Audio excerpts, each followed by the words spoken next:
What up, y'all? How's everybody doing? Happy Thursday, y'all. Welcome back to Boxem Office Hours. We say it all the time, but we're live every Monday at 5, every Tuesday and Thursday at 4 p.m. Eastern.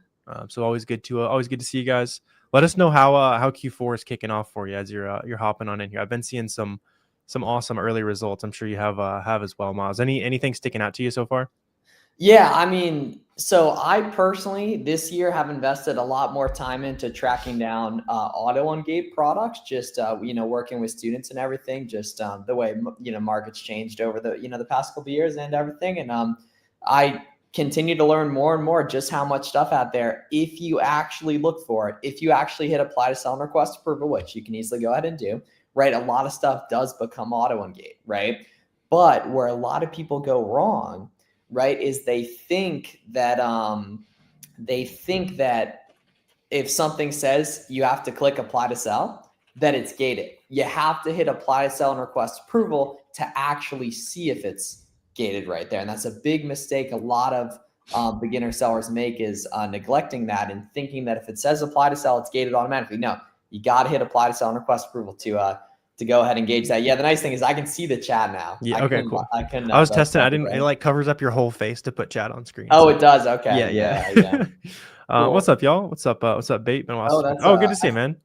Yeah, I think you have a new username or something. I recognize the profile. He's on Twitter picture. often. I think his name's either Nathan or Simon. I can't remember. But yeah, you always putting out good appreciate stuff. You, Miriam. Yeah, that's I have that YouTube plaque in the mail here before too long. Appreciate all you guys. I popped into the stream yesterday as well. Oh yeah. But yeah, lots of Q4 fun still to be had. At least as far as profit goes, that's kind of the other big thing at this point. There's like a week, maybe 10 days of like actual buying left, and then after that it's all about making your stuff that's actually still in your inventory as profitable as possible. So yeah, something I'm testing this year is I usually have like started to trickle prices down a little bit by now, which I'm thinking might have been a mistake. Totally don't have to this year. Especially this year. It seems like the seller counts on a ton of listings are a lot lower. Just probably as a result of Amazon being actual work now. Still very worth it, but it is actual work, and yeah, it's reducing the competition for sure. You want to pop me up here, Warner? Pull up a couple examples here. So like Warner was saying, right, this time of year is really good for merchant fulfilling products, but there's a couple of things you need to know before merchant fulfilling stuff. So the nice thing is that with FBM, there's no FBA fees. So especially products that are below 20 bucks, but below or above $20 or above 15 bucks, but below £1, a lot of those tend to be more profitable FBM. And then there's also not as complicated a labeling process with FBM too, right? So literally for FBM, you can get free shipping labels just on the UPS website, boxes from Uline or Walmart in bulk for cheap. And then my favorite stuff to sell tends to be in poly mailers, right? And 12 by 9 or 9 by 12 and 12 by 15 ones tend to be the best sizes right there. So in terms of, shipping slides for beginner sellers, that tends to be the go-to right there, nice and easy, right? And then a very, very big thing you need to go ahead and look at in respect to deciding whether or not to go after a product this time of year for FBM, right, is going down in the Keepa and hitting data and then buy box statistics right here and seeing if there's FBM sellers that are getting buy box, right? Which in this case, there are not. So this is not an FBM friendly product. Everything is automatically FBA friendly, right? But then this item here, if we go down this gorgeous chart here and hit data and then buy box. That's a great, pull that back up real quick. Yeah. That price history. If you guys see that is money. Like the buy box going away, the seller count going. I mean, it's going back up now because people saw it's like a good item, but it's pumping, man. Yeah, the demand. I mean, you see that the price going up to the point where the buy box is low, and I think Chris was saying this on Monday. Like buy box suppression. I like how he's putting it like buy box suppression being like Amazon almost telling you that it's profitable somewhere else. So I like to see that kind of thing there. Yeah, completely right. And if we take a look at this product and we scroll down to the FBM calculator on SellerAmp, I bet you, this item here is substantially, like literally 6-7%, $1.50 here, more profitable per sale than selling at FBA, right? So that's very, very important right there, right? And then hitting data and then buy box stats on Keepa, we can see this specific item, there are tons of people that are FBM in this here. Yeah, it's right? like 1 minute ago, 3 hours ago, 4 hours ago. Like, yeah, looks like it's almost all going FBM sellers now. Yeah, to see who's getting sales quickest and most frequently, right? You can go down here and hit last one and see who's gotten buy box, most frequently there, which is really helpful too. Yes, that's very, very helpful as well too. Sweet. Some questions on Instagram here said, Zach said, are you guys choosing Amazon? Do you leverage TikTok and Walmart as well? I sell on Walmart and actually started selling like a little bit of stuff on Temu as well, which is kind of interesting.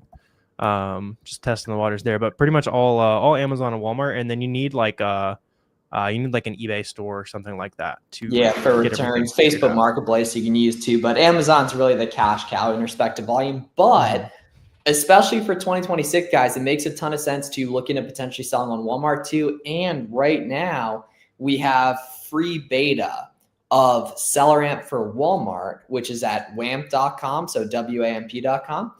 Right there, we typically say get a free trial of SellerAmp. The nice thing is you don't even need a free trial. Yeah, WAMP is just free period in beta. Right there. So that's like how you'll like source products and stuff for Walmart. Very good question here from Biontheos. Cool name as well. Hey, for sourcing FBA, how can I determine if something is profitable since shipping cost varies? The nice thing is FBA shipping cost varies significantly less than FBM shipping cost, and SellerAmp already takes it into account, right? So I'll pull up an example here of what I mean by that, right? Because this is one of the first things I do with all my students too, is literally just make sure that they have this stuff correct right here. So shipping cost for FBA is usually super consistent, by the way. Super consistent. Usually I would say FBM varies a lot more. Yes. Yep. Spot on right there. Yeah. Right. I might have worded that wrong when I said it, but yeah, the cool thing is you plug in on SellerAmp here in the settings, right? And you put 80 cents per pound, it automatically calculates this in right here. Right. So we know for a fact that this is something that is, we can see that this is already calculated in here. So this number you see here, say we paid 50 cents for this, we would make, tons of money, obviously, right? This is after the shipping, after the fees, after the sales tax, that literally all that, right? So SellerAmp does the heavy lifting for you guys in respect to this. You just have to make sure you have your SellerAmp settings right. And this is literally the first thing I do with all my students when we get on one-on-ones is make sure these settings are correct, because a lot of you guys accidentally count sales tax twice, right? A lot of you guys accidentally add shipping again, right? And you don't need to. Yep, sweet. Lots of good questions here. Let's see. A couple of you guys on Instagram. Yeah, if you're just asking about like the basic, like how to find products, that kind of thing, that's just going to be storefront stalking. We both made a ton of videos on that. I made a video on Monday that you can check out on that. I'm sure Miles has a video recently. Just look up auto ungated sourcing as well. That's kind of the bare basics there. Sweet. Lots of good questions today. Let's make sure we get everybody here. Let's see. Can you look into restricted categories when you first start sourcing products? As long as it says apply to sell, you can basically consider it ungated already, as long as you can buy enough units and it's from like a legit retailer. So if you can get it from like Lowe's, Home Depot, anything like that. One thing I'll say is like if you buy from Walmart, their invoices tend to have a little bit lower success rate. I get that question a lot. It does work, but it's just because of how they format it. Yeah, it's gonna hit, and we know that for a fact. Otherwise, so many of these Walmart brands. I've used it before. It just it takes more submissions. I get that question the most often. Yeah. So ideally, I like to use Target or just a random website I've already bought it. Target's the best. Target's definitely the most ideal one. Yeah, for sure. See, trying to get lots of things saying they're not taking applications. Yeah, so that just means no one can sell those right now. So you can just focus on auto ungates and stuff that does let you apply. Yeah. Let's see. What about new offer count and if reviews raise? That's usually good.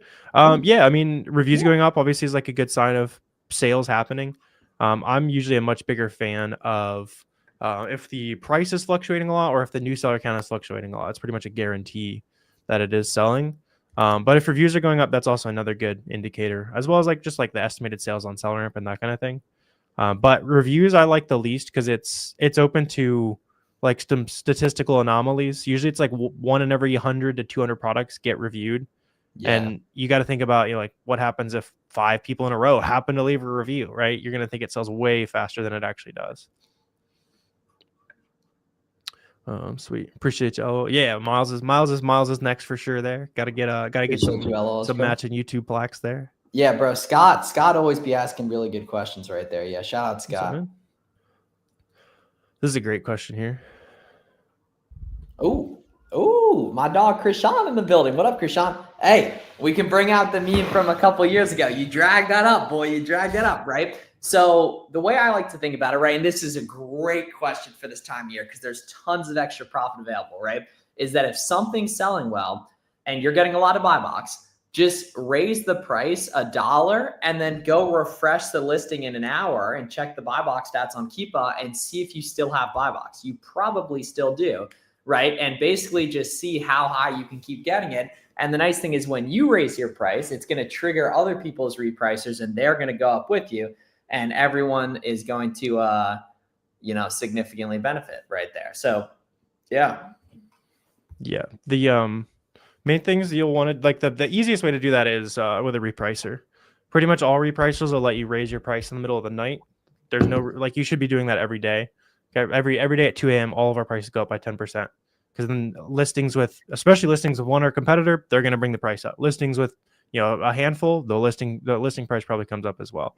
Another thing you could do that's really smart, especially if you plan on restocking, is set a repricing rule where if you have 5 units or 2 units or 100 units, if that's like if it's a really fast selling item that might be a low quantity left, set that to start raising the price and get more aggressive on profit so you can stay in stock while you work on restocking and stuff as well.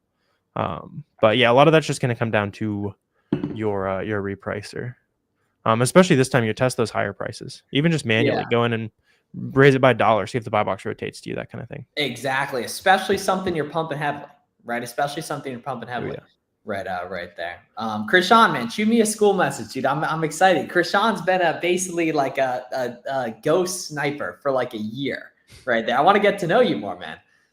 Thank you guys for helping me through all this time I've been selling on Amazon. Let's go, man. Go work right there. So hello, guys. 4K profit. That's what's up. Yeah, that's awesome, man. That's that's a legit job there, and then it's only up from there. So I was helping Daniel with something earlier. So Daniel basically his FBM listings aren't featured offer eligible. Only one of them is, which is rare. Like I'd say probably 95% is sorry. Yeah, that's super weird. It never happens. It very, very rarely happens, right? But at the same time, throughout your Amazon seller career, you're gonna run into stuff like needing to fix listing suppressions. Not in terms of no buy box. No buy box is fine, but like search suppressed, the listing being screwed up. And these are things where basically you just have to work with Amazon Seller Support, which sucks to do, but you just do it. And then once you get it, basically you're good to go right there. So the nice thing is the vast majority of guys won't ever have to worry about featured offer eligible. But if you do run into an issue like that, make a post on the seller forums, get in contact with seller support.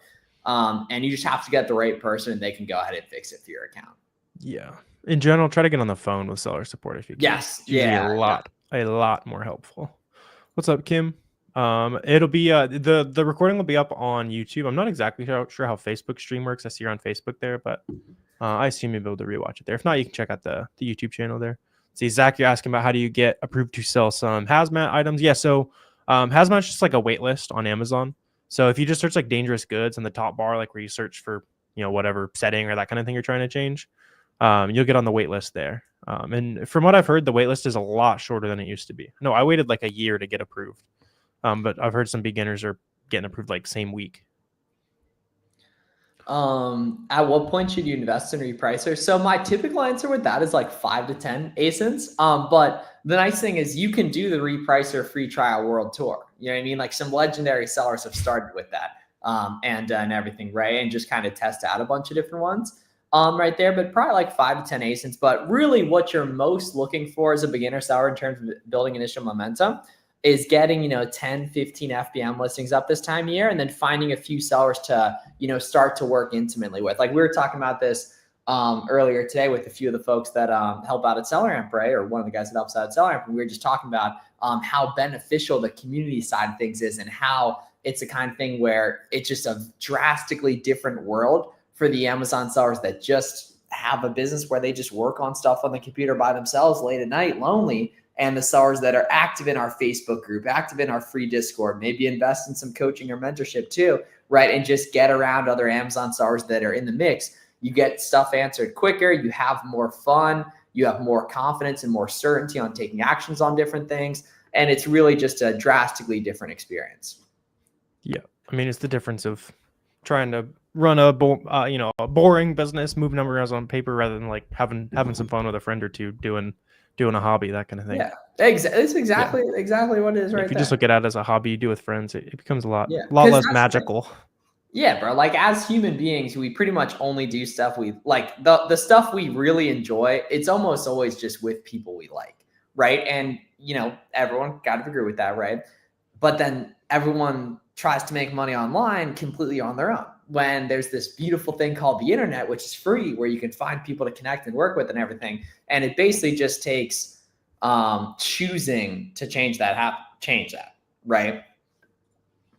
Yeah. Okay. Sure. Yeah, sweet. Keep the questions rolling here. Good vibes today for sure. Yeah, for sure. A lot of you guys obviously getting going and that kind of thing. If you guys check the descriptions down below, we both have a ton of good like free resources for you guys as well.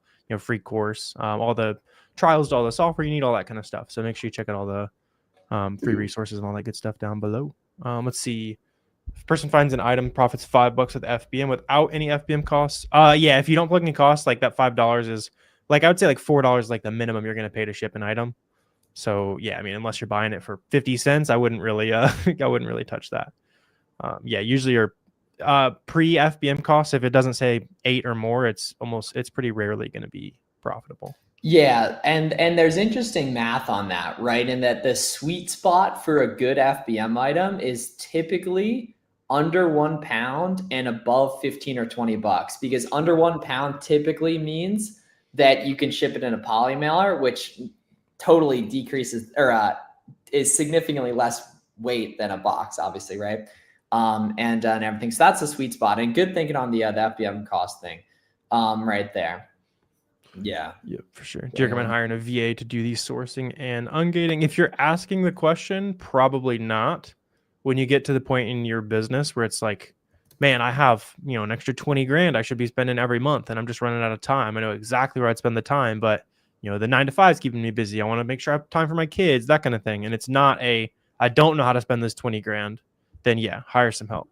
If it is, yeah, just don't use like hiring somebody to band-aid your lack of knowledge. Use it to kind of make, extend your knowledge into somebody else basically, and kind of kind of guide them along the way. Oh, good question from Tawana here. It says, what does it mean when the max cost is a negative price? So it pretty much always means that that's an item under $10 in most cases, right?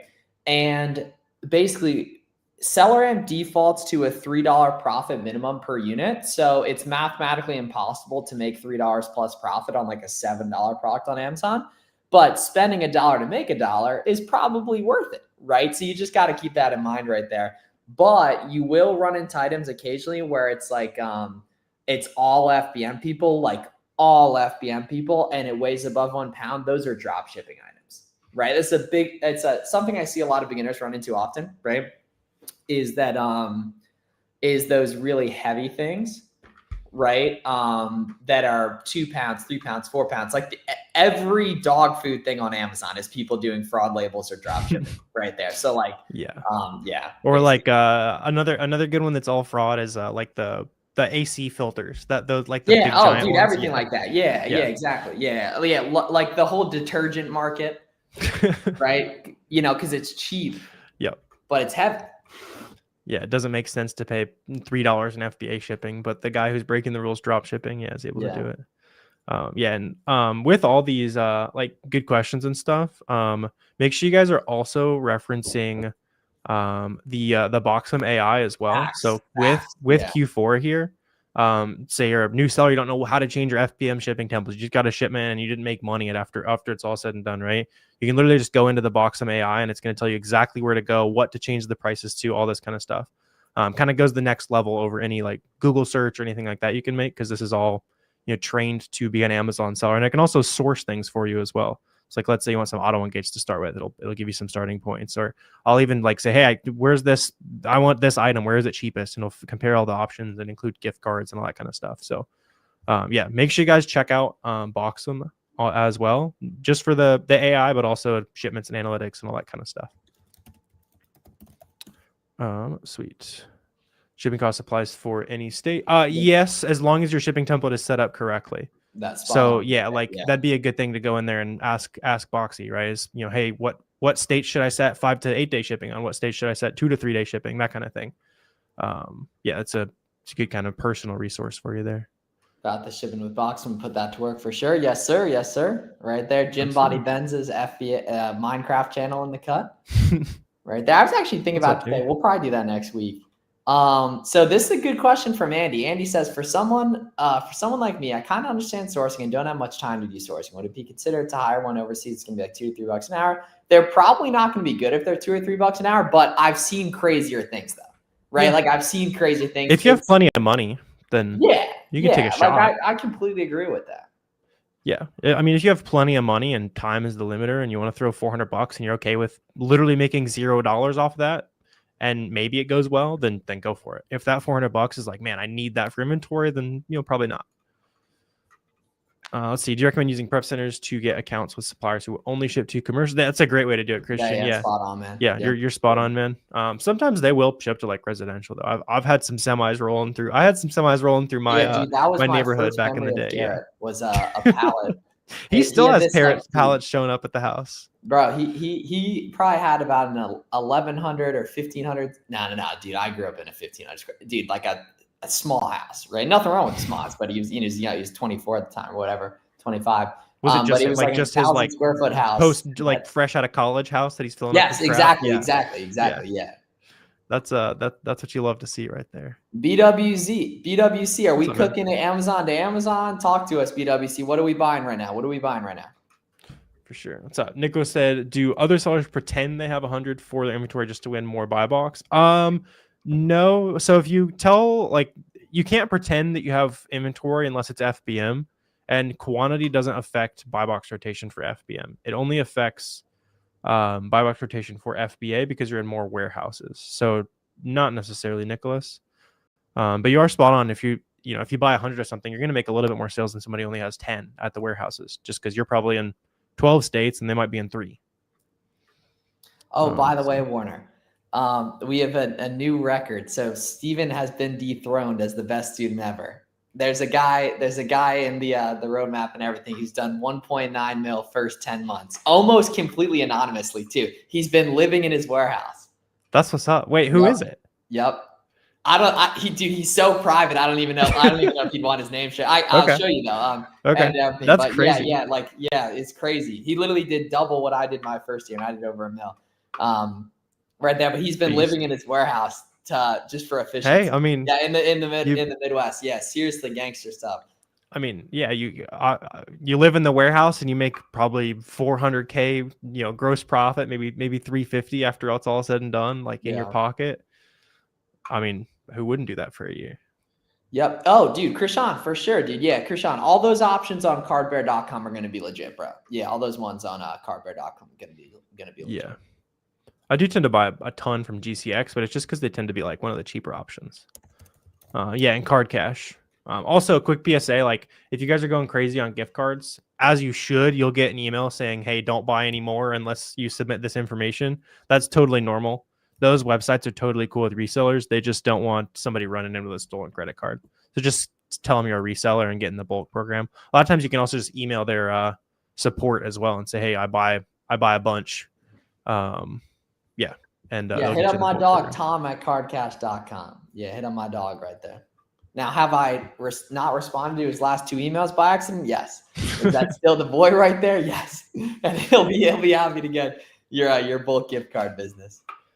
Let's see, how do you guys handle bookkeeping and taxes? Yeah, so just box them for like all your Amazon expenses, and then you can use like a QuickBooks for everything else, or if it's most of the time it's pretty simple, you can just log all your other expenses on an Excel sheet, combine that together, and hand it off to a CPA at the end of the year. It's pretty much always going to be worth it to hand it off to somebody else. It should only cost you, $500 or $600 to get it all prepped for you and get it done right.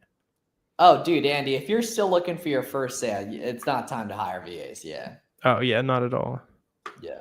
Trying to right now, FBM is definitely the way to go, because there's, what would you say, like conservatively 10 to 20,000 things right this second that you could have shipped to your house that would be FBM eligible.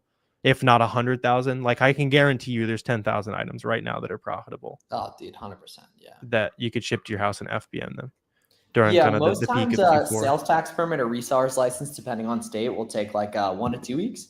But it sounds like in your case, the one it's taking longer right there. Any tips for winning buy box? Use a repricer, have your settings set up to ship as quick as you can live or as quick as you can do based on your lifestyle, which some people just have more time available than others. And it's neither here nor there. There's, just depends on your schedule. Right there, and then staying in stock too. Not avoiding selling out. Avoiding selling out is bad energy, right? But just buying more stock of stuff naturally is going to give you, you're just going to have more trust in the algorithm, right? Amazon definitely gives that. We don't formally know like the equation or anything, right there, but yeah. Yep. See, how long does it take to get your reseller license? That depends on your state. So it sounds like you might just have a little bit of a bureaucratic state there. Some of them you get it instantly. Sweet.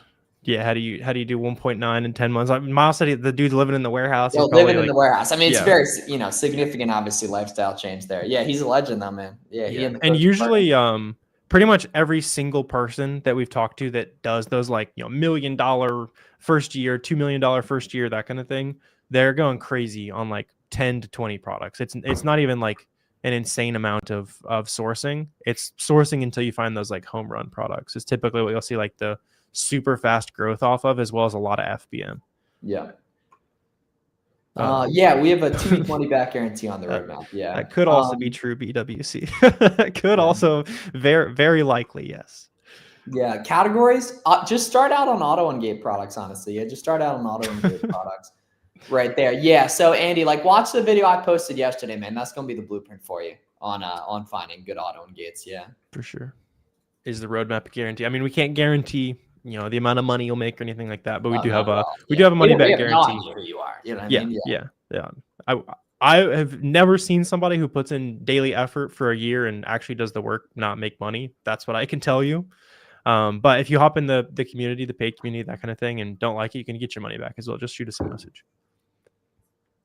Let's see. At some point, Justin. Let's see. Any advice when you go to the store to source? Usually you'll just kind of naturally gravitate towards like categories that you've been looking at before. So especially if you've done some online sourcing and like a certain niche you're decent at or something like that, I would start from there if you can. Other than that, just start scanning away, and over time it'll start to click. And the first time you go in and scan stuff, you might hit on one in every 50 things you scan. But I was looking like last time I went to the store. Just making some videos and that kind of thing. I scanned like 100 and something items, and we found like 40 or 50 examples that were like really close to interesting or were profitable. So like the amount of things you scan that aren't good really goes down the more you look at stuff.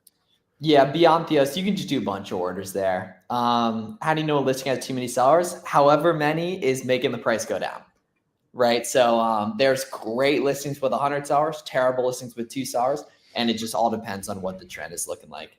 Right there. So yeah, appreciate all the good energy today, guys. We do these a lot. Monday at 5 p.m. Eastern, Tuesday, Thursday, 4 p.m. Eastern. And then make sure you subscribe to both of our channels and the Boxem channel, right, for a lot more stuff, especially with 2026 coming up. We're going to have a lot of basic tutorials coming up for you guys that are just getting going. But for now, this good time of the year, Q4, you have a chance to make a lot of progress fast with how FBM friendly stuff is right now, right? So check out Warner's recent videos, check out my recent videos, and get a 2-week free trial of Boxem, especially for listing, shipping, analytics, and the AI assisting component of Boxy as well. Yeah, for sure. Yeah, and so go watch some. Oh yeah, go watch some breaking down Empire highlights too. We were breaking down like how to use the AI and all that kind of stuff. So yeah, go pop into Boxem and have it help you do some sourcing and stuff. Yeah. Oh, what up, Joe? Andrew Nemhart and Colin Gillespie, you need to be studying undersized guards and their performance in modern NBA.